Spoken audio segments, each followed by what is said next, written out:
Hello everyone. एक लड़की को जन्म होते ही दफना दिया गया और उसको बंदर ने निकाल के पाला। क्यों? और एंड में वो ही हाफिज कुरान बनी और उसी ने ही हर चीज़ से अपने माँ बाप को बचाया। आखिर ऐसा क्या हुआ जो उसके साथ ऐसा हुआ? आज मैं आपको इस कहानी में एक यही बात बताने जा रही हूँ। एक राजा था, बहुत पैसे वाला था। उसकी वाइफ प्रेग्नेंट थी, तो उसने अपनी वाइफ से बोला कि मैं जा रहा हूँ ज़िम्मेदारी के लिए दूसरे गांव, आप अपना ध्यान रखिएगा। उसने कहा ठीक है, आप जाइए। तो जब रास्ते में जा रहा था तो रास्ते में एक काफ़ी तेज़ गर्मी थी, तो उसने सोचा कि आराम कर लिया जाए। तो एक पेड़ था, पेड़ के नीचे बैठ कर के वो आराम कर रहा था और वही कहने लगा, दूर दूर तो कोई पेड़ नहीं, खाली एक यही पेड़ हरा भरा है, आखिर इसके पीछे राज क्या है। तो इतनी देर में एक बाबा यानी कि आता हुआ दिखाई दिया। तो उसने बोला कि आप यहाँ पे क्या कर रहे हो? उसने कहा बाबा मैं आराम कर रहा हूँ। तो वो बाबा भी उस पेड़ के नीचे बैठ गया और गुफ्तगू करने लगे आपस में। तो उसने कहा कि मैं हाथ देख करके भविष्य बता सकता हूँ। उस राजा ने कहा ठीक है बाबा, मेरा आप हाथ देखिए और मुझे बताइए कि मेरे भविष्य में क्या होने वाला है। तो उसने कहा कि राजा, तेरे घर में एक बेटी होगी और वो बेटी जैसे ही जन्म लेगी तेरे सुख चैन सब छिन जाएगा। ये बात सुन के राजा बहुत परेशान हुआ। उसने सोचा कि जब इतने हरे भरे दख्त इस सूखे वीरान जगह पे सही सलामत है तो ज़रूर इस बाबा की बात में कोई सच्चाई है। फिर उस राजा ने दूसरे गांव ना जाने की सोच करके वो वापस रिटर्न अपनी वाइफ के पास गया। अपनी वाइफ से बोला कि अगर बेटा हुआ तो ठीक है, अगर बेटी हुई तो मैं तुझे और इस बेटी को मैं मार डालूँगा। रानी रोने लगी। वो तो कहने लगी ये तो सब खुदा के हाथ में है, ये मेरे हाथ में नहीं है कि मुझे बेटा होगा या बेटी होगी। उसने कहा मुझे नहीं पता, मुझे तो सिर्फ बेटा चाहिए, अगर बेटी हुई तो मैं मार डालूँगा। मेरी रानी ने पूरा टाइम चल रहा था तो उसने कुछ दिन के बाद बेटी को जन्म दिया। बेटी हुई, राजा को पता लगा रे बेटी हुई है तो मेरे साथ मेरा पूरा वंश यानी कि मेरा पूरा राज गद्दी ही हिला देगी। उसने क्या करा, अपनी बेटी को लेकर गया और जंगल में और जा कर के गड्ढा खोद के उसे दबा दिया। उसी जगह पर एक पेड़ के ऊपर बैठ के एक बंदरिया देख रही थी। वो अपने बच्चे को दूध पिला रही थी, बंदरिया। तो वो देख रही थी। जब वो राजा वहाँ से चला गया तो उस बंदरिया ने वो गड्ढा खोद करके उस बच्ची को निकाला और वो बच्ची रो रही थी और उसको अपना दूध पिला करके उसने उस इंसान के बच्चे को पाला। पालते पालते वो काफ़ी बड़ी हो गई। तो एक अल्लाह वाला यानी कि अल्लाह को मानने वाला आया।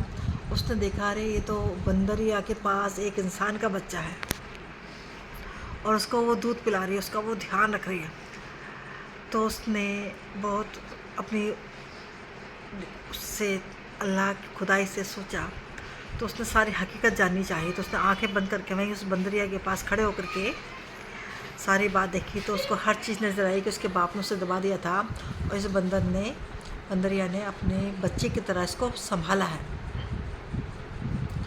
फिर उसने अपनी पगड़ी उतारी अल्लाह वाले ने और उस बच्चे को अपनी पगड़ी में समेट लिया, क्योंकि उसके जगह जगह से कपड़े भी फट चुके थे। समेट करके बंदरिया को और उस लड़की को अपने घर ले गया। वहाँ ले जा कर के उसने उस बच्ची का ध्यान रखा और उस बंदरिया को भी अपने साथ रखा। पहले तो उसने सोचा इस बंदर को मैं भगा दूँ और ये बच्ची और ये मेरे पास रह जाएगी, लेकिन वो पीछे पीछे आई जा रही थी, क्योंकि बचपन से उसको पाला था तो वो उसका ध्यान रखना चाहती थी। फिर उसने कहा कि ये तो नहीं मानेगी, चल इसको भी साथ में ले चलते हैं। तो उस बंदरिया को वो साथ में ले गया। लड़की को खूब पढ़ाया लिखाया। वो दवाई गोली का काम करता था, एक हकीम था। तो उसने सारी शिक्षा उस लड़की को दी और वो धीरे धीरे वो लड़की बड़ी हो गई। तो जो राजा था जिसका बेटी जिसने दवाई थी, उसका बेटा एक दिन शिकार पे निकला हुआ था।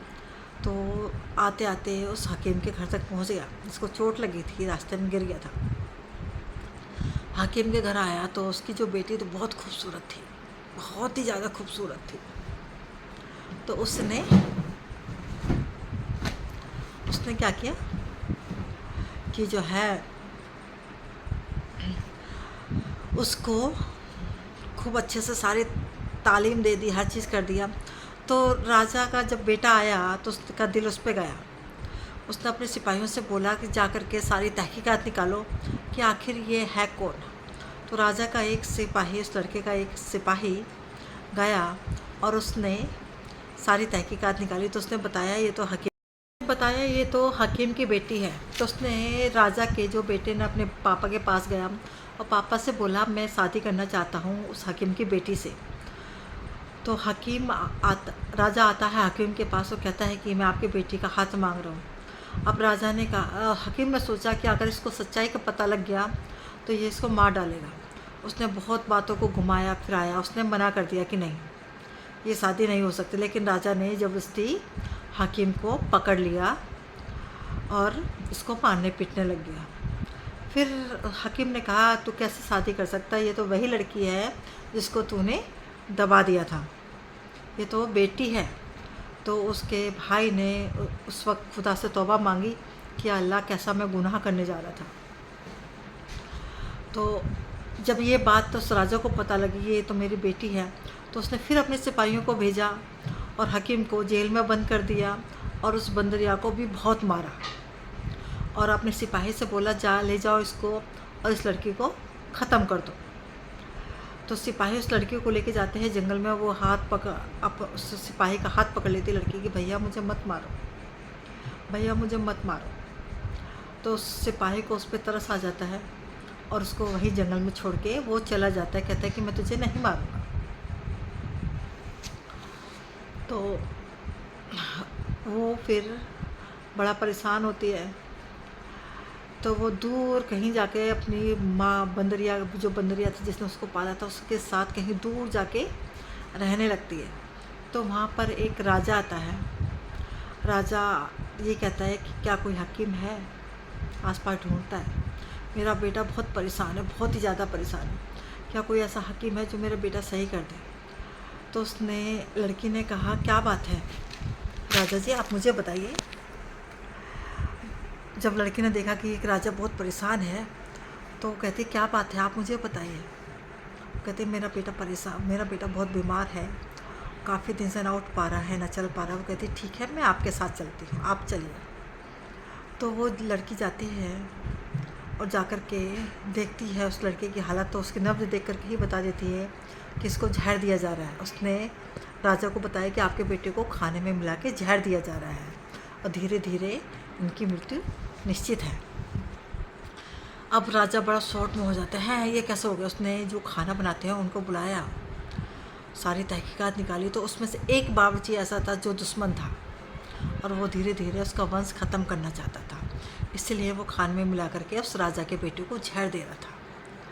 तो जब पता लगा तो राजा ने जो खाना बावर्ची को ख़त्म मरवा दिया और उसने उस लड़की से कहा कि आप मेरे बेटे का इलाज कीजिए, आपको जितने पैसे चाहिए मैं दूंगा। उसने कहा मुझे पैसे नहीं चाहिए, आपका बेटा ठीक हो जाए, बस आप खुशी खुशी अपने राज में रहिए और मुझे मेरे घर छोड़ देना। उस लड़के का बहुत सेवा करती है और वो लड़का कुछ दिन में बिल्कुल ठीक हो जाता है। जब वो लड़का कुछ दिन में ठीक हो जाता है तो कहता है कि मेरा इलाज किसने किया था। देखता है तो वो लड़की बहुत खूबसूरत होती है। वो अपने पापा से कहता है कि पापा मैं इस लड़की से शादी करना चाहता हूँ।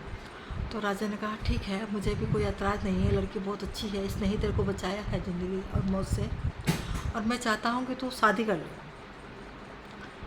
तो इस तरीके से लड़की मनाही से चाहती है। राजा पूछता है कि आखिर बात क्या है। लड़की सारी बात बताती कि ऐसे बात है। उसने कहा कोई बात नहीं, आप शादी कर लीजिए, आप शादी कर लीजिए, मैं देख लूँगा। हमने कहा ठीक है।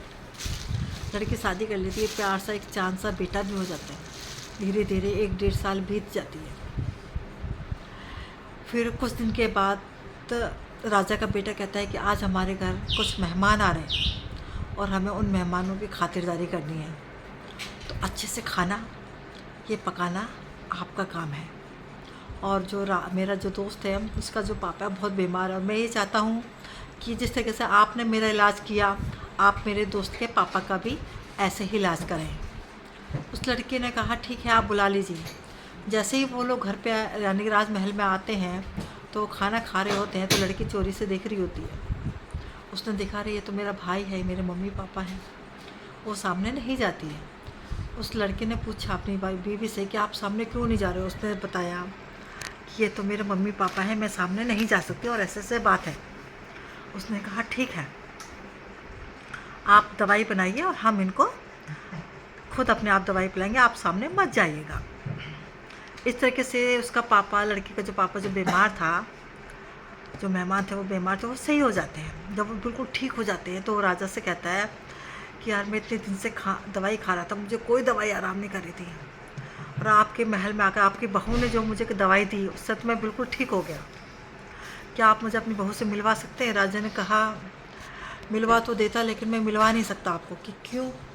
कि आप सुनोगे तो हैरान रह जाओगे। आज आपको जो ज़िंदगी देने वाली है ना, वो आप ही की बेटी है, जिसको आपने सिपाही भेज कर मारने के लिए कहा था, लेकिन उसने ही आज आपकी ज़िंदगी बचाई है।